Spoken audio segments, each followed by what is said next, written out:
Here is how to change your WhatsApp chat theme on your phone. So, first, open your WhatsApp application on your mobile device and log into your specific account.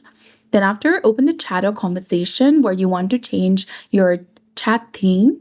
Tap on the three dots in the top right corner of your screen.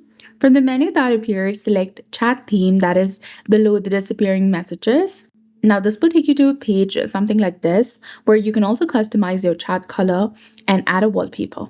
So, there are multiple themes that you can select or choose and go for. Let's go ahead. And if you select on any theme that you like, this will also show you a preview.